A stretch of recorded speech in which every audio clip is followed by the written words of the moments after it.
What's going on, guys? Welcome back to the Hands-On channel. I'm glad you stopped by. Today I'm working on the XR650L, and I thought I'd bring you guys along, just kind of show you what we're working on.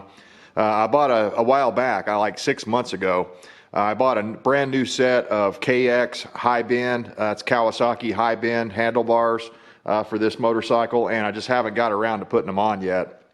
I bought them from over at Rocky Mountain, and they're a Tusk brand. And I also bought some the brush guards that go on your handlebars, and some new grips and stuff like that. So if you don't know, if you don't ride an XR650L or have never ridden one, the handlebars seem very low when you stand up on the bike, at least if you're a 6 foot tall person like myself. Maybe if you were a little shorter, it might not be an issue, but then you'd have an issue reaching the ground, because this is a very tall bike. The seat height is like 37 or 38 inches. It's pretty tall. What it is when you stand up on the pegs, as you can see down there, once you stand up, even in a crouched position, you feel like you're hunched over all day, and it can get to your back and your neck and stuff. So I want to try to make it better. You know, I'm not going to put ape hangers on here, you know, something like you do on a Harley, but I can raise the bars up a little bit. And so I was reading a whole bunch of online forums, and they were all saying that the KX high bend was the way to go. And maybe that was with a different brand, you know, it might have been Pro Taper or something. But I was looking at these, and honestly, they don't look much taller than the ones I have on here. That's one of the reasons it's taken me so long to go ahead and do this job. But let me hold them up here and I'll show you. These are the factory handlebars, you know. One thing that's kind of a bummer is I do like the fact that they're white, and they match the, you know, the frame of this bike is white, and of course the paint scheme is white and red and purple. But anyway, I went ahead and got some black handlebars because that made sense to me. It'll match the, you know, the dark accessories on here. And anyway, let's get into this, and I'll show you how I'm going to go about doing this. One thing I am kind of curious about, I'm not sure what's going to happen, is but back behind that turn signal switch, there's a tab somewhere that goes up into the handlebars. It keeps it from being able to rotate around. What a lot of guys will do is you can do one of two things. You can either drill a hole in brand new handlebars, and then that's going to lock that bar position in forever. And then that tab will fit in there. Or you can just grind the tab off, which is what a lot of guys do. I think that's what I'm going to do, but until I get a good look at it, I'm not going to know for sure. But as you can see, I already pulled the hand grips off, and I already loosened everything up off camera. So when I hold them about in the same position, they don't really look much higher to me. And maybe they'll look better once I get them on the bike and I can angle them forward and backwards, but they don't look much taller. They look basically like the same bend. So one thing I'm thinking, I'm not 100% sure, I'll know once I get the bars off, but I may have to take a little bit off the ends of these because they're a little longer, and I don't want my cable stretched out lengthwise, and I don't want my bike to be any wider than it is going through the woods. If anything, a little narrower would be nice. So I may have to take this over to my shop and, you know, cut about a ½ inch or 3/4 of an inch off each one of the bar ends, and as long as I get them consistently the same, I can make them whatever length I want, within limits of allowing all my accessories to fit back on here. So I don't want to take them too short. I like them about the length they are, so I'll probably just try to figure that out and measure it. And in fact, as I'm thinking this out, how I'm going to do this, if I am going to cut them down and measure them up to the old bars to do that, then I'm going to have to take everything off first and let it dangle, and then come back and put everything back on once I've got it cut to length, because I'll need to be able to size this up to this bar. So, and one thing you might want to pay attention to if you're working on one of these Japanese motorcycles, it's really important to get inside the toolkit, the factory toolkit, and get their special screwdrivers. They're like jizz screwdrivers. You got to have those special jizz screwdrivers, or you might strip out your Phillips head screws. So the other thing I wanted to tell you was when I pulled the grips off, I didn't want to destroy them. So I just kind of rolled them inside out like a donut and kind of worked them back and forth. It took me a while and I didn't want to record all that. So take these long bolts out.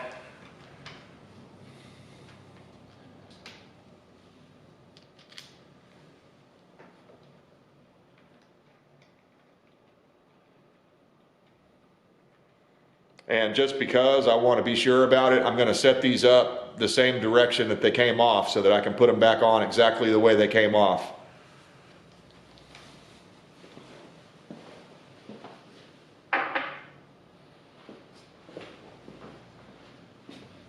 First one was the right side, second one's the left side. It may not make any difference, but I always like to do that. You know, if you're working on anything like this, it's best to not create any problems and just put things back the way they go. Okay, the bars are now loose.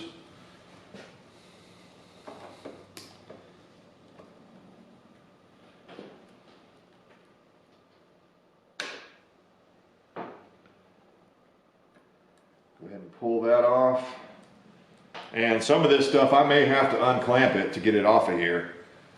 I may just have to take the clamp off. It may not allow me to slide it all the way down like I was thinking.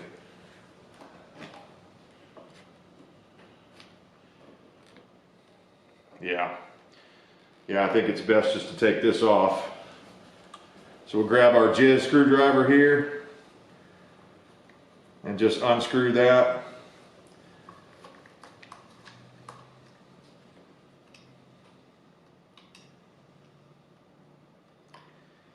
I don't remember exactly what it stands for. It's like Japanese industrial screw or something.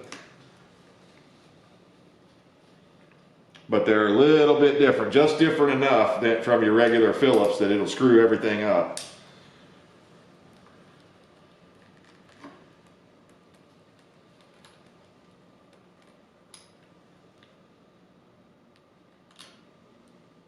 Yep.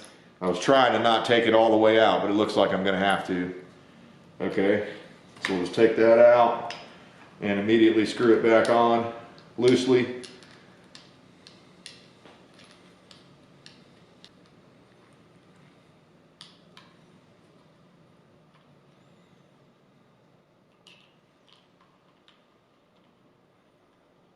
That way we don't lose any screws or anything. Okay, that side's loose. One other thing I wanted to show you guys is I almost cut these tie wraps off, but don't do it. They're actually designed to be taken off. So you can just reach in here and clip this little clip with your thumbnail or your fingernail, if I can reach it. There it is.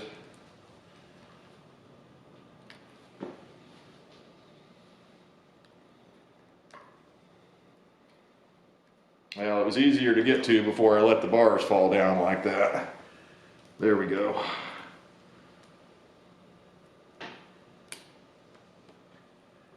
Okay. So we can reuse that tie wrap, and it's nicer than the cheapo ones you're going to get at the hardware store. Okay, just stay there for a minute.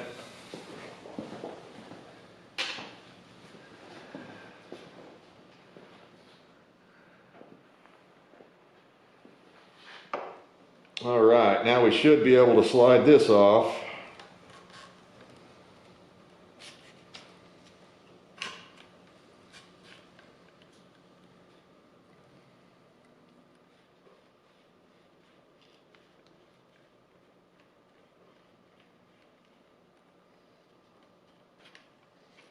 Okay, throttle tubes off, kill switch, and master cylinder.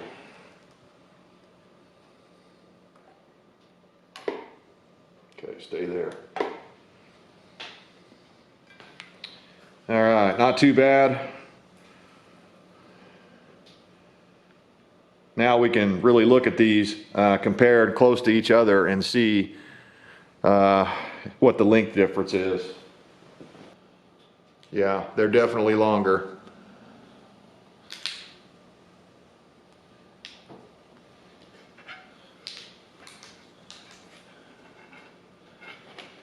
I'm gonna have to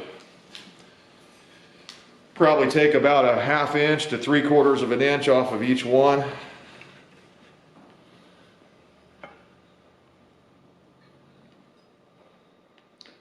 Okay, just looking at them like that, they are a little tiny bit higher. You guys can't see that. When I hold them together, they are a little, slightly tiny bit higher, but I mean, it's hard to notice, hard to tell. They may be an inch higher overall.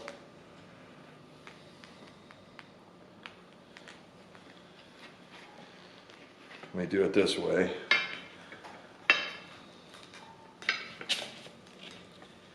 So yeah, you can see they are just ever so slightly higher. If I had known they weren't any higher than this, I probably would have went ahead and ordered some taller bars.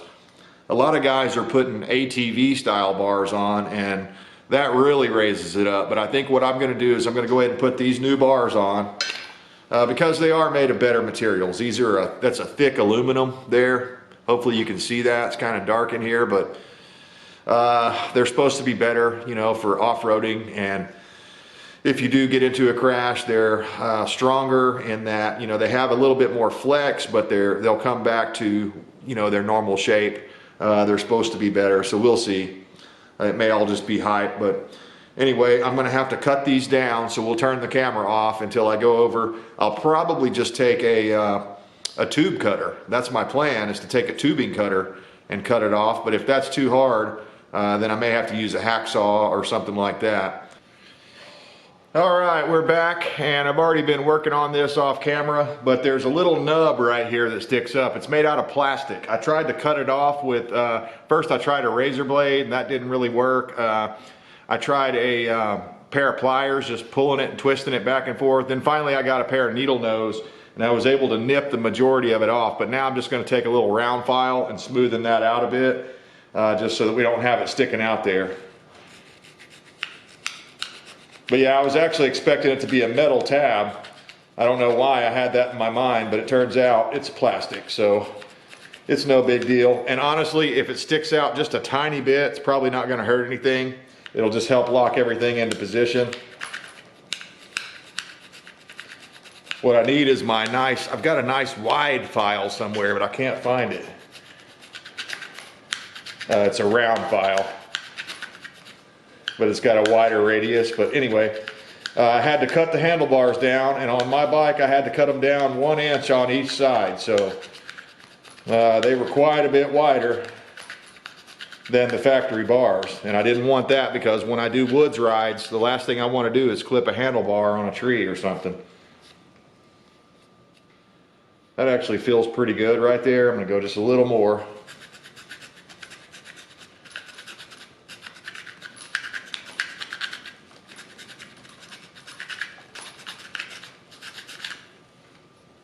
Perfect.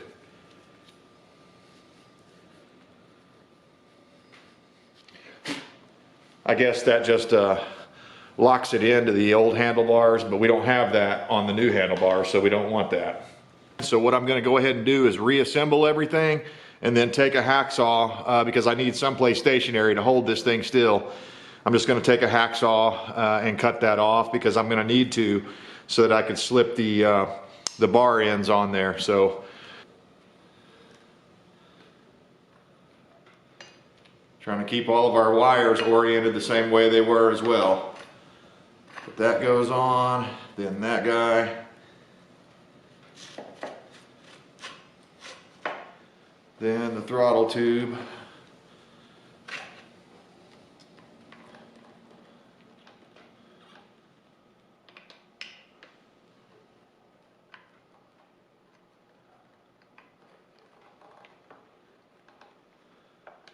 Spin that around a bit.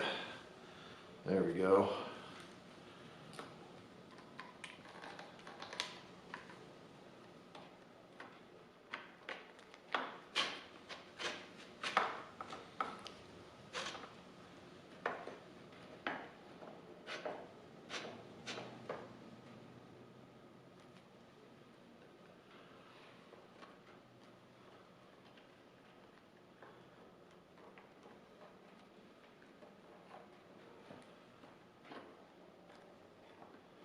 Okay, it's looking good.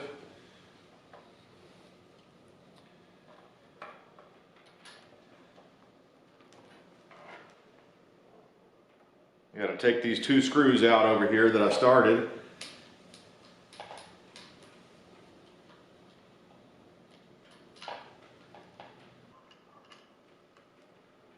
Okay, got that started.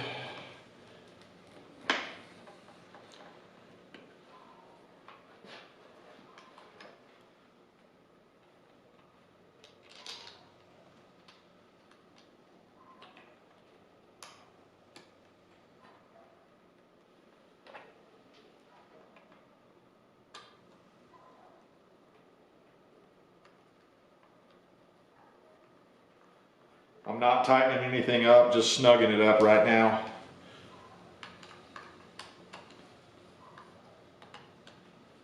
Because I'm going to have to move things around. Okay.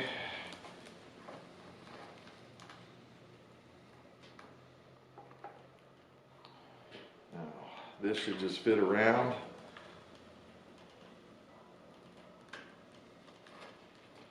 Like that. All right. I'm going to go ahead and get the clamps so that I can let go of these and have them stay in about this place that I want them to be in. Okay.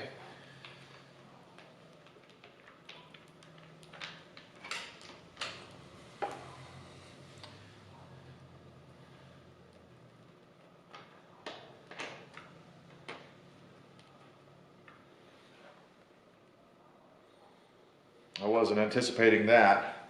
That pad bar is in the way, or bar pad, I guess you'd say. But yeah, actually this is a pretty fun bike to work on. I really enjoy it.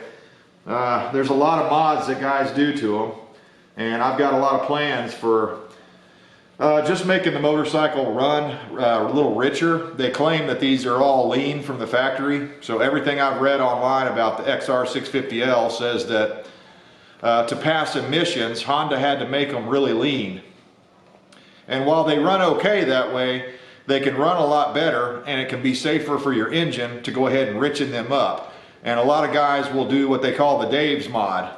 And there's a whole bunch of stuff out there if you want to learn about Dave's mod. It's really pretty simple, other than drilling the slide out. But you're basically just jetting the carburetor and making some minor adjustments to the carburetor jets and allowing this thing to breathe better. And one of the things you do is underneath the seat here, there's a snorkel, kind of a top cap, let's see, what would we call that? A breather cover for your air cleaner. And it restricts the airflow. And also the factory air filter restricts the airflow. So I've picked up a uni filter. We're going to put that in there. It's basically a foam filter, and we're going to de-snorkel it. But you have to do all this stuff in the right order. If you don't do the Dave's mod, or at least jet it up first to begin with, and then you put, you know, a really good flowing filter and a really good open air box in there by de-snorkeling it, then you're creating a leaner situation than what the factory had. And the last thing I want to do is burn up my engine. If it gets too lean, it'll just burn up your top of your piston, burn a hole in it, or it can. Okay, for now what I'm doing is I'm just eyeballing where I think I'm going to want it, and it's tilted forward just a little like that.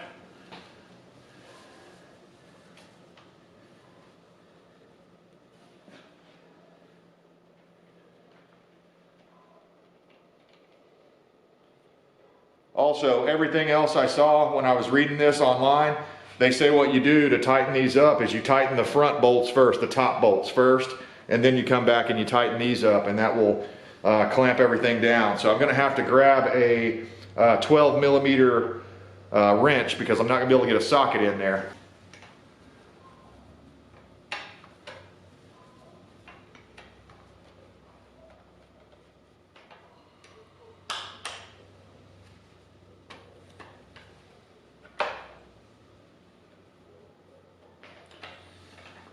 And now we can come back in and snug these up good and snug.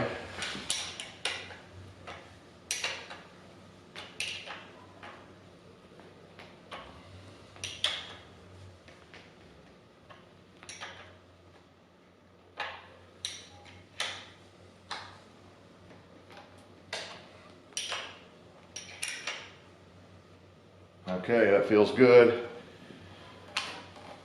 I like that positioning. So now we just got to get everything adjusted here and tightened up.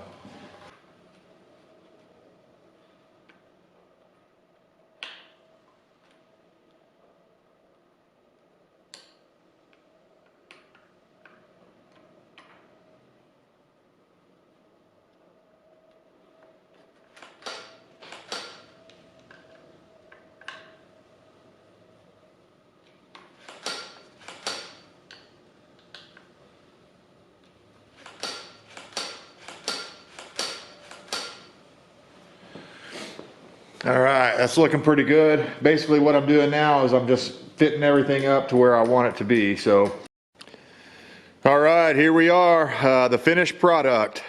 I didn't turn the camera back on when I was actually reassembling because my battery was running really low. And also it was just a bunch of tedious stuff and adjustments and things like that that I thought would be kind of boring for you guys. But as you can see, we now have the Tusk D-Flex brush guards on there. I think it's going to help me out a lot too when I'm out in the brush and in the bush, banging around on trees and stuff like that. That'll help me out a whole lot. But here's a better look at just how the controls are laid out. As you can see, I set this thing up for more of a standing position, so my levers are kind of pointed downward. I tilted my bars forward a little bit, and that actually gave me a little bit more height. So it did raise it up probably about an inch, maybe an inch and a half overall. So I'm really happy about that. The handlebars, they look great. They turned out great. They're aluminum too. So I doubt I actually shedded any weight here on this job because I ended up adding these deals on. So that probably, you know, it was probably a wash.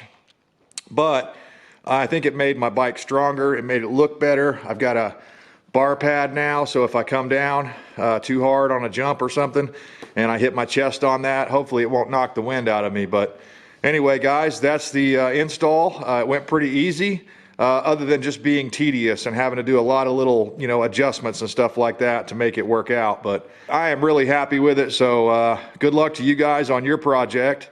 And I think it really added a newer look to the XR650L.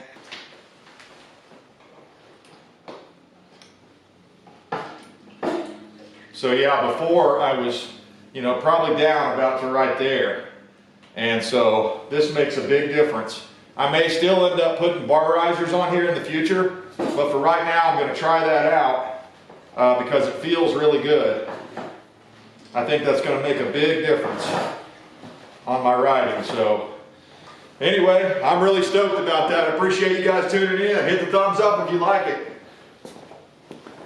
Until then, guys, we'll see you next time.